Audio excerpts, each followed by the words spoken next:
Laisse-moi zoom zoom zoom. Salut tout le monde et bienvenue dans ce tout premier numéro de Zoom Zoom Rennes. Je suis ravi de vous voir sur ce plateau qui est tout simplement magnifique. Nous sommes le jeudi 19 décembre et voici le programme de cette émission. Tout d'abord, Noël approche et Rennes se part de décorations toutes plus enchantées les unes que les autres. Malgré les récents faits divers qui ont rythmé les dernières semaines, les quartiers de la ville profitent eux aussi de la magie hivernale.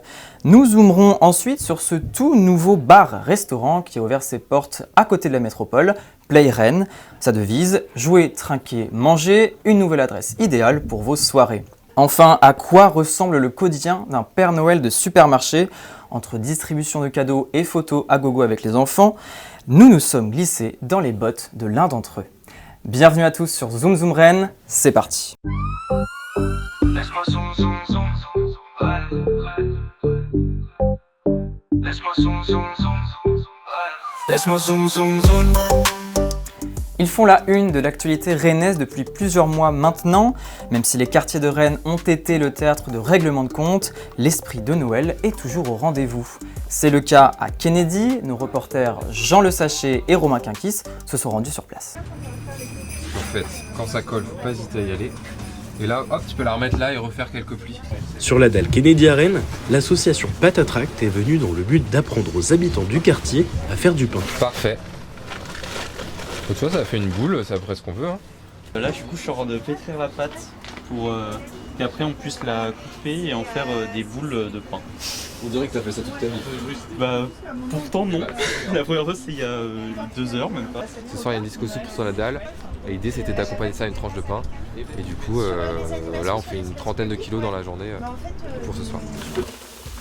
S'il n'est pas encore boulanger professionnel, Camille a fait du pain un outil de partage. J'ai pas de diplôme, mais ça fait 12 ans que je fais du pain, j'ai appris sur le tas et on peut dire que je suis formé, ouais, mais j'ai pas de diplôme à montrer, quoi.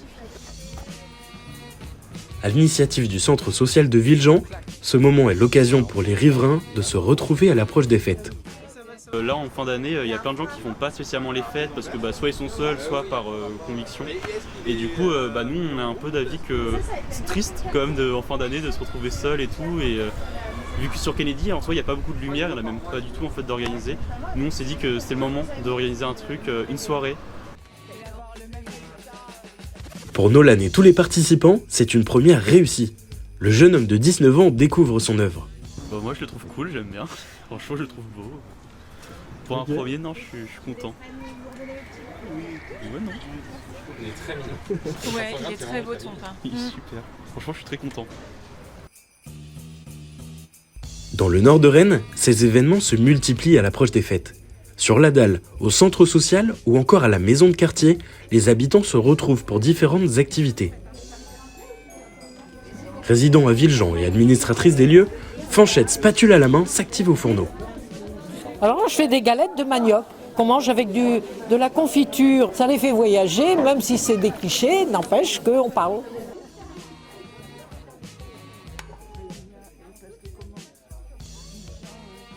Le quartier n'est pas triste, le quartier est dynamique. Et puis, il y a des associations qui se créent tout le temps, ou des collectifs. Et par exemple, hier soir, il y a une Comorienne qui a lancé l'idée d'un collectif Solidarité, Mayotte. Est-ce qu'il faut donner des vêtements, du riz, etc. ou de l'argent, ou les deux, et comment, à quelle garantie, etc. Donc en même temps, c'est une école d'éducation populaire. Poumon de la dalle, le centre social Kerian met en avant de nombreuses initiatives. C'est Hélène et son équipe qui sont à l'origine de la fête de l'hiver qui occupe Kennedy. On est plutôt dans la symbolique d'être ensemble et de se retrouver à un moment avec des personnes qu'on connaît ou qu'on ne connaît pas, mais c'est ce qu'on dit d'ailleurs depuis ce matin aux personnes qui passent, venez cet après-midi, c'est ouvert à toutes et tous, ça sera un moment de partage, de rencontre et d'amusement. Pour l'occasion, la star du quartier a fait le déplacement. Et non, ce n'est pas le Père Noël, c'est Simone, la mamie de Kennedy. Moi, je vois quelqu'un, même dans l'ascenseur, je suis très curieuse. C'est pas une mauvaise curiosité. Je vois une personne, j'ai dit tiens, bonjour, de quel pays êtes-vous? Quelles sont vos traditions, vos coutumes? Et après, je dis quels sont vos plats principaux? Parce que je suis très gourmand. La nuit est tombée. Les associations ont monté leur stand. Sur le front depuis ce matin, on retrouve Nolan, en charge de l'atelier photo. Il tente de dompter les éléments. Alors là, Nolan, t'es sur quel atelier ? Là, je suis sur l'atelier photo, parce que du coup, je suis référent des ateliers plaisir, on va dire, avec photo, paillettes, maquillage. Et du coup, là, j'aide un peu sur la photo pour l'instant. Puis, voilà. C'est l'heure de la disco soupe, préparée sur place par les habitants. Pendant que les légumes mijotent, les musiciens se mettent en place sous l'œil avisé de Camille. La responsable des transmusicales a tenu à ce que le collectif soit représenté ici. C'est bien aussi d'être sur la dalle Kennedy qui est centrale dans le quartier. L'enjeu c'est de faire du lien aussi entre les différentes structures du quartier autour de la musique et du projet des trans.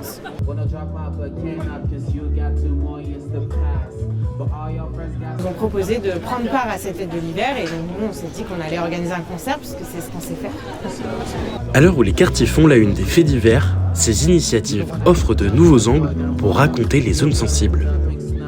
L'euphorie de Noël s'est propagée dans toute la ville, mais tous les étudiants n'ont pas le goût à la fête. À l'université de Rennes 2, c'est la période des partiels et le mal-être psychologique des jeunes augmente. C'est le sujet que vous propose Lise dans sa chronique « Être étudiant ».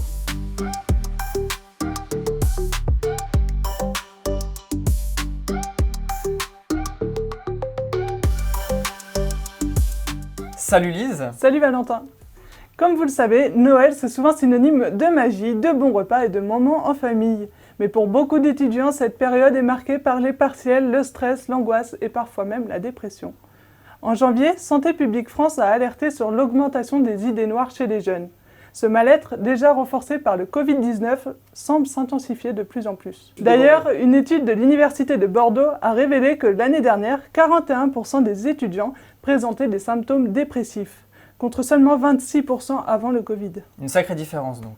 Et oui, et ce n'est pas tout. En 2023, 29% des jeunes ont déclaré avoir eu des pensées suicidaires.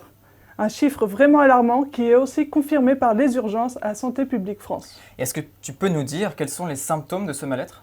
Oui, alors il y en a plusieurs, ça peut être de l'épuisement, un manque d'énergie, de l'angoisse, de la tristesse et parfois même de la dépression. Et les causes ? Il y en a plusieurs aussi. D'abord, il y a la surexposition aux réseaux sociaux où on se compare constamment aux autres. Il y a aussi la pression économique, la rupture des liens sociaux et bien sûr le changement climatique qui pèse lourdement sur la génération actuelle. Et est-ce que tu sais s'il y a des dispositifs qui ont été mis en place pour aider les jeunes ? Bien sûr, le ministère a mis en place un dispositif appelé Santé Psy étudiant qui permet aux étudiants de bénéficier de 12 séances gratuites avec un psychologue partenaire. Il y a aussi CNAE, je ne sais pas si tu connais. Non, pas du tout. C'est une plateforme gratuite et confidentielle qui permet d'écouter, accompagner, informer et signaler. Et bien sûr, chaque étudiant peut accéder aux services de santé étudiante dans les universités pour répondre à ses besoins médicaux. Et est-ce que toi, tu as des conseils à donner aux étudiants qui nous regardent ? Oui, bien sûr, les coachs en bien-être recommandent de pratiquer des activités physiques ou spirituelles comme le yoga, le pilate, l'art-thérapie ou même des exercices de respiration pour réduire le stress. Et pour nous rassurer un peu, Platon disait « Ce que je sais, c'est que je ne sais rien ». En gros, on a conscience de tout ce qu'on ne sait pas, mais pas forcément de tout ce qu'on sait. Merci beaucoup Lise, et nous souhaitons un bon courage à tous les étudiants pour la période de fin d'année. Si les examens sont au cœur des préoccupations de certains, il n'est jamais trop tard pour s'amuser. C'est ce que vous propose en tout cas Play Rennes, une nouvelle adresse implantée dans la banlieue rennaise. Nos journalistes Alexis Jouan et Rose-Madeleine Louapre se sont livrés à quelques activités, rien que pour vous. La devanture n'est pas encore totalement prête. Pourtant, derrière ces murs, se cache un nouveau lieu quasiment unique en France. Nous avons testé pour vous Play Rennes, ce bar à fléchettes imaginé par un ancien joueur de poker professionnel. Je m'appelle Adrien Alain, j'ai 38 ans, je suis ancien joueur de poker professionnel et aujourd'hui je me lance dans une aventure qui n'a absolument rien à voir. Fléchettes, shuffleboard, ping-pong, retransmission de matchs, de nombreuses activités y sont proposées afin de passer une soirée entre amis ou collègues. Franchement, venez tenter l'expérience. Moi, ça fait des années maintenant que je suis sur le projet. On a ouvert la semaine dernière. Les retours sont excellents et surtout, pour moi, l'objectif de cet endroit, c'est que les gens oublient leurs soucis et puissent s'évader en fait. Les plus curieux se sont déjà imprégnés du lieu et semblent déjà conquis. C'est notamment le cas de Nicolas et Emma qui nous racontent. La semaine dernière, on était en Islande et on est tombé sur un bar comme ça. On s'est dit, il n'y a pas ça à Rennes. Et puis en rentrant, on a vu ça sur Instagram, donc on a voulu essayer directement la première semaine. Adrien souhaite organiser plusieurs événements au cours de l'année, notamment des tournois de fléchettes. Je pense que ça ferait nous un des plus gros lieux.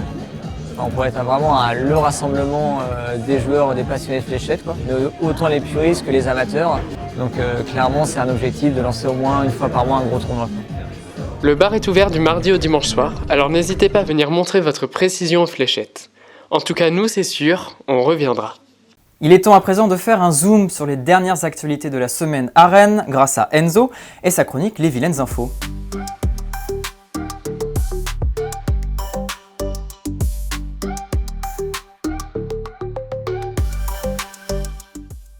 Salut Enzo. Salut Valentin. Et on démarre avec un fait divers, mais tu vas voir, assez rigolo. Christian Gouin, originaire d'Ureux, a voulu faire un petit peu de bénévolat cet été pendant les Jeux Olympiques, voulant absolument être affecté à l'Arena de Paris pour assister au match de handball. Il a finalement été retenu comme chauffeur, mais tout ne s'est pas passé comme prévu pour notre ami Christian. En rentrant chez lui en Bretagne, quelques coups de fil et des contraventions dans la boîte aux lettres pour des infractions au code de la route. Au total, 203 € d'amende et 1 point en moins sur le permis de conduire. Le moins que l'on puisse dire, c'est que ça valait le coup de travailler gratuitement. Effectivement Enzo, mais je crois bien que tu vas basculer vers une autre actualité un peu plus sombre. Un peu plus sombre, effectivement, mais qui devrait tout de même rassurer les habitants de l'agglomération rennaise. Vous le savez, le contexte est extrêmement lourd suite aux nombreuses fusillades liées au trafic de drogue. Et pour lutter contre l'insécurité, la ville de Rennes a déployé des bureaux mobiles de police municipale. On en retrouve dans différents quartiers. C'est notamment le cas sur la dalle du Colombier, là où la fête foraine bat son plein et attire de nombreux visiteurs. L'objectif, rassurer les habitants et leur permettre d'avoir des réponses sur les questions liées à l'insécurité.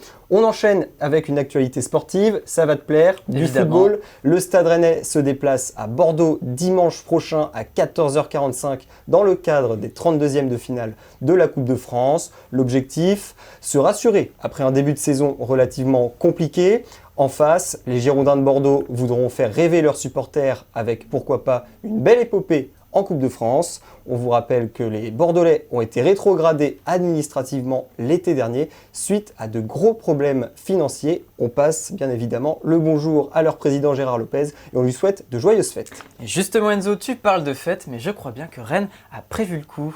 Effectivement, à partir de vendredi, vous allez pouvoir retrouver les traditionnelles illuminations sur la façade de l'hôtel de ville, un spectacle intitulé « Quand vient la nuit ?» qui mettra en lumière 8 tableaux musicaux. Vous pouvez également retrouver d'autres illuminations dans différents quartiers rennais. C'est le cas notamment à la gare ou encore en couvent des Jacobins. Et on termine avec une actualité pour le moins insolite qui s'est passée lors des transmusicales à Rennes le week-end du 7 décembre dernier. Une femme d'une trentaine d'années a eu un véritable coup de foudre avec un jeune homme pendant le festival. Les deux tourtereaux ont dansé ensemble une bonne partie de la nuit et ont même fini par s'embrasser. Problème, ils ont fini par se perdre de vue, mais heureusement, l'histoire se termine bien. Après avoir fait appel à un détective privé et lancé plusieurs messages sur les réseaux sociaux, la jeune femme est parvenue à retrouver son amoureux et les deux tourtereaux ont rendez-vous dans quelques jours. Merci beaucoup Enzo, on termine sur une belle histoire. Pour eux, Noël est leur moment de gloire. Je parle bien entendu des Pères Noël de supermarché, véritables stars des fêtes de fin d'année. À quoi ressemble leur quotidien ? Nos journalistes Julien Picot et Alexis Jouan ont pu suivre l'un d'entre eux. À 5 jours de Noël, Anthony Debré n'est pas venu faire ses derniers achats. Le quarantenaire s'apprête à entrer dans la peau du personnage le plus attendu de l'année, le Père Noël. Un métier, oui, mais pas comme les autres. Alors, ça pourrait être une routine, mais quand on voit les yeux des enfants, en fait, pas du tout, quoi. C'est vrai que je suis assez surpris. Au début, j'ai fait ça parce que il faut remplir l'assiette. Et ce qui est assez surprenant, c'est de voir l'émerveillement des enfants, mais aussi des grands, de voir les étincelles dans leurs yeux. J'ai l'impression des fois d'être une rockstar. Comédien et intermittent du spectacle depuis 7 ans, Anthony illumine le centre commercial pour la 2e année consécutive. Oh, oh, oh, oh. Bonjour, bonjour. Payé 120 € par jour, il travaille tous les mercredis et samedis du mois de décembre. Est-ce que tu veux qu'on fasse un check? T'es un grand, toi, pour la photo. Tu vois, comme ça, là? Avec le poing comme ça, là? Yeah. Pour les enfants, c'est un véritable instant magique. Pour les parents, c'est un souvenir précieux à transmettre. Et être Père Noël, Ce n'est pas tous les jours facile. Ce qui est compliqué, c'est les parents qui veulent absolument une photo alors que leur enfant va se mettre à pleurer. Ça, c'est compliqué parce qu'ils ne se rendent pas compte qu'ils sont en train de traumatiser leur enfant avec le Père Noël. Et ça, c'est vraiment la partie la plus dure. Les candidats pour endosser ce rôle se font rares. Les enfants, eux, n'ont donc pas tous la chance de rencontrer le vieil homme à la hotte. Ces périodes de pénurie de candidatures, on ne peut pas demander à n'importe quel candidat de jouer le Père Noël. C'est du travail sur les week-ends, c'est des missions très ponctuelles et puis une rémunération qui va être quand même minime. Et si le meilleur salaire pour un Père Noël n'était pas finalement le sourire des enfants? Salut toi! Le dernier week-end avant Noël approche à grands pas, c'est la trêve hivernale pour les sportifs et pourtant, Alexandra nous a dégoté quelques activités pour la fin de semaine.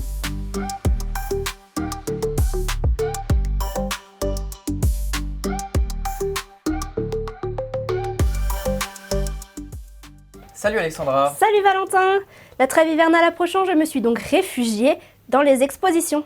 À l'occasion de l'année olympique, comme tout le monde le sait, l'exposition Vivre le sport raconte l'histoire du sport brétilien du XXe siècle à aujourd'hui. Comme sur cette photo où la foule en délire après la victoire du Stade Rennais en 65 en Coupe de France, ou même ce joueur rigolo portant la coupe sur la tête. Il y en a pour tous les goûts Valentin, je suis sûre que tu trouveras le tien. J'en suis persuadée. De la grande boucle qui rythme nos étés depuis plus d'un siècle, en passant par l'athlétisme ou la natation, les images proposent une approche sensible et divers points de vue pour raconter les récits autour du sport. C'est gratuit, c'est jusqu'au 23 février au Musée de Bretagne. Et je crois bien Alexandra que tu as une autre exposition sous le coude. Bien sûr, on est gourmand par ici. C'est au FRAC. Jeux Olympiques 64-80, c'est le nom de l'exposition. Grand reporter photo, journaliste et réalisateur, et j'en passe des meilleurs, Raymond Depardon s'expose à Rennes. Un régal pour les amoureux des Jeux Olympiques. Déambulation sous le regard ému des athlètes qui ont marqué l'histoire. Depardon raconte aussi des moments bouleversants, comme cette image avec le terroriste avant l'attentat de Munich. Le célèbre photographe nous fait vivre et revivre, pour les plus anciens d'entre vous, ces moments de légende. En effet Alexandra, mais dis-moi, quand est-ce que se termine l'exposition? C'est jusqu'au 5 janvier et c'est au FRAC. De quoi vous occuper pendant les après-midi pluvieuses entre la dinde de Noël et la raclette du Nouvel An. Merci beaucoup Alexandra. Le sport n'est pas forcément au goût de tous, mais je parle en connaissance de cause. C'est pourquoi je vous propose d'aller au marché de Noël de Rennes, tout près du Mail. Voici les bavards du trottoir. La parole vous est donnée à vous, René, cette fois-ci sur le sujet de Noël.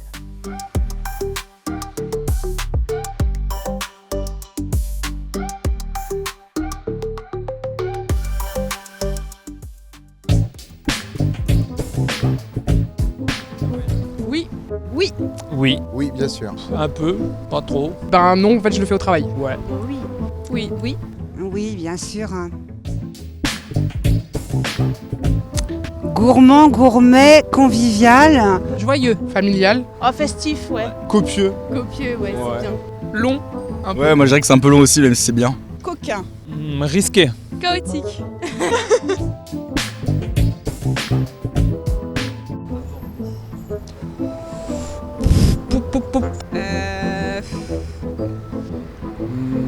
Je sais pas non plus. Non, pas particulièrement. Bah la question c'est les cadeaux. Bah comment ça se passe les cours et tout ça à l'école? C'est bon, tu vas faire quoi l'année prochaine? C'est pas ce qui est général forcément pour ma famille. Alors comment ça va les amours? Ah, si j'ai une copine aussi. Quand est-ce que tu reviens en France ou quand est-ce que tu vas nous pondre une famille quoi? Je sais pas. Qu'est-ce qu'on mange? Quand est-ce que tu passes le permis? Quand est-ce que tu vas travailler? Tu ne veux pas arrêter la muscu, t'es là trop balèze. Oh là là. Je pense que non, ça va. Je crois que j'ai pas... Non, ça va. Non, ça va. Non. Je sais pas, j'ai pas de souvenirs. Pas notre fils. On a eu notre premier enfant à Noël. Ma fille qui était petite, voilà, qui attendait le Père Noël. On m'a fait croire que le Père Noël était mort brûlé dans la cheminée.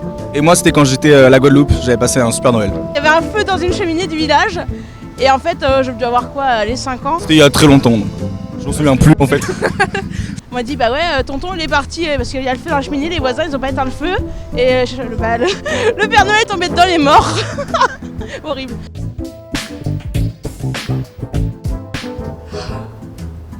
Oui, c'est un souvenir d'enfance. Le coffret Scorpio, hein.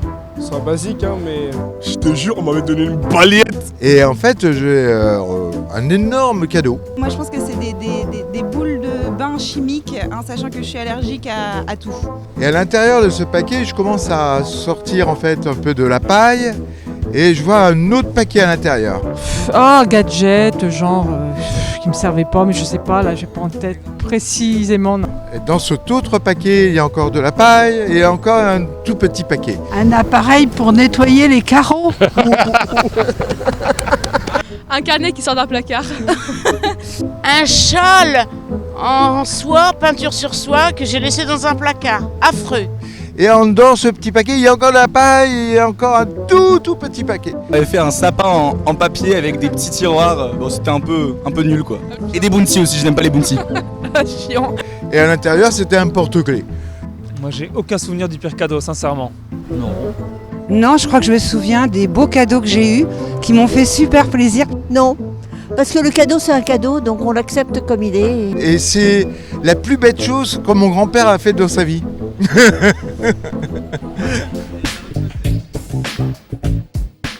Ah, de mes rêves. Ah, Partir en voyage tous ensemble.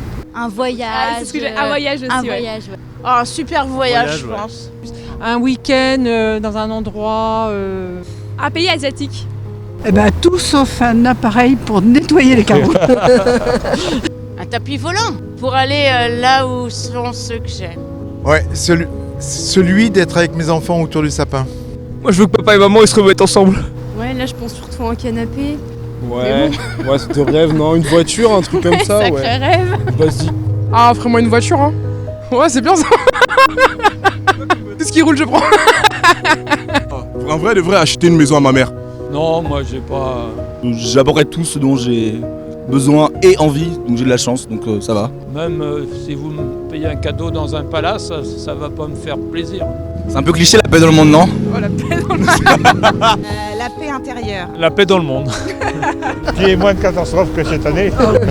Ouais. Bon, la vie de tous les jours peut nous amener des cadeaux de nos rêves. Hein. On va pas attendre Noël pour avoir les cadeaux de nos rêves, puisque c'est qu'une fois par an. Hein.